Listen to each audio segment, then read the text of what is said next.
Hello, everybody. So nice to be with you in this form.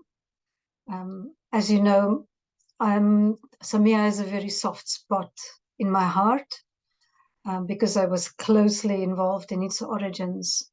And so nice to see it thrive after all these years. So in the few minutes with you, I just want to raise maybe 2, 3 challenges to you.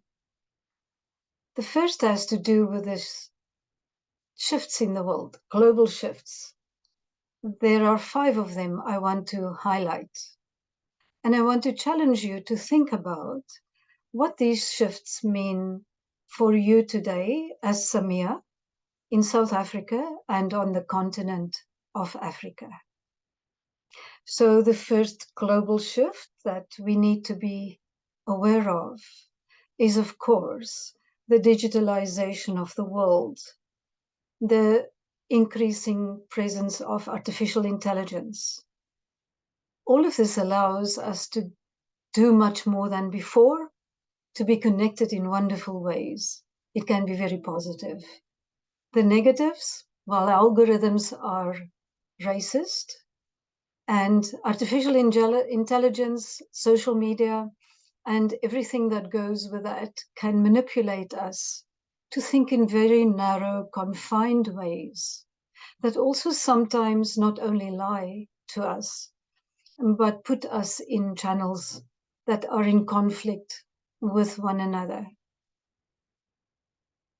So when we think of the digitalization of the world and evaluation's relationship with it, which is multidimensional, let's think about what that means for the practice and for the field. Second, and very obvious, is climate change and the destruction of nature. Climate justice is crucial. It is also crucial that as we look through our evaluations and we look through the way in which our field develops, that harmony with nature, understanding of the role of nature, and understanding of the effect of climate change needs to be taken into account. How, where, by whom? That's our challenge. The third challenge, capitalism and its dissatisfactions. Extreme capitalism has led to huge inequalities within countries, between countries.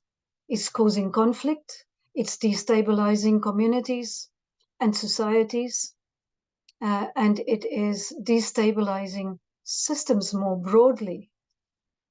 It impacts on much. At the same time, together with the confluence of shocks that we have, COVID-19, the war in Ukraine, climate change, and others, more and more people are falling into poverty. All of this increases the chance of instability, political and societal. This will have major effects on us going forward.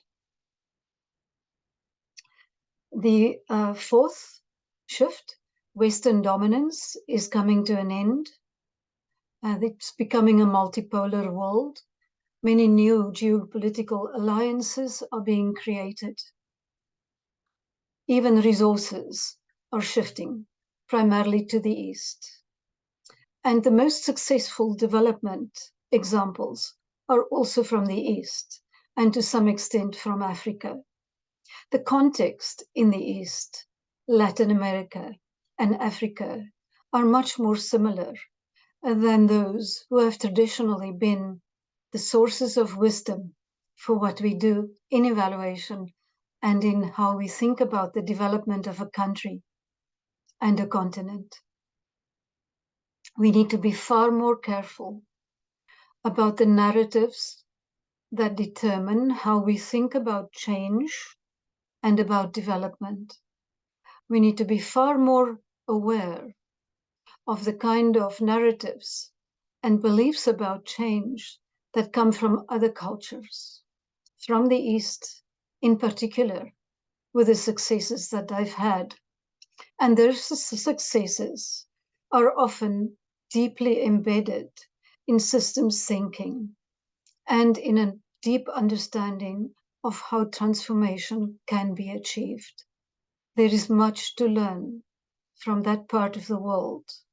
So South-South cooperation, South-South evaluation need to be more prominent, but not just in connecting with other evaluators, but connecting with people in disciplines around the world and in the East who are in other fields of work, but that impact and can advance evaluation. At the same time, it's part of the greater assertiveness of the global South.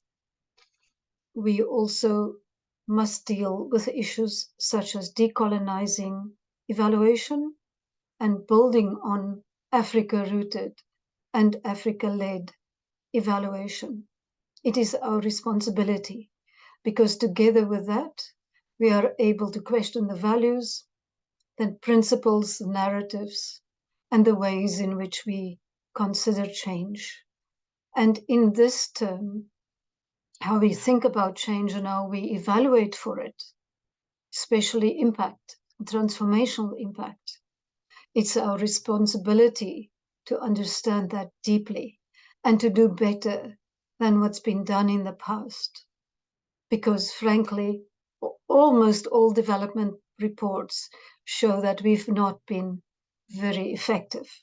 And when we cannot point to the contributions that we make in development of our own countries on the continent and elsewhere, if these are not successful, let's take a good look at ourselves. And then lastly, is the issue of systems thinking and transformation. It's not a buzzword, it's our responsibility to work on that and to see how we can advance practice in that direction. Together with that, we need to do things like bring futures work into evaluative work, scenario planning, foresight, trends analysis, bringing that into design of systems interventions and bringing it into implementation practice, as well as how we assess. These are the trends within which we need to embed evaluative practice as something more than the convention that we are used to. I hope our young people and leaders like yourselves will really devote energy to that, because our education system and even our conferences are largely technical. And yes, it's good to know exactly how to do practice on the ground, but how can we know what to do and how to do it effectively and well if we don't understand the bigger picture within which that is located, both culturally, in terms of the philosophies that drive how we think about change and assessment, but also within the bigger picture of what goes on in the world. We cannot do what we do in isolation of that.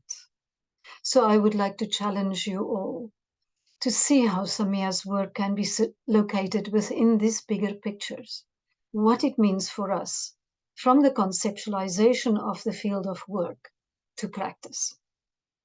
Good luck with your meeting. Now that I'm back in South Africa, I look forward to being more with you face to face. And I look forward to next time we can be together. Thank you for this opportunity.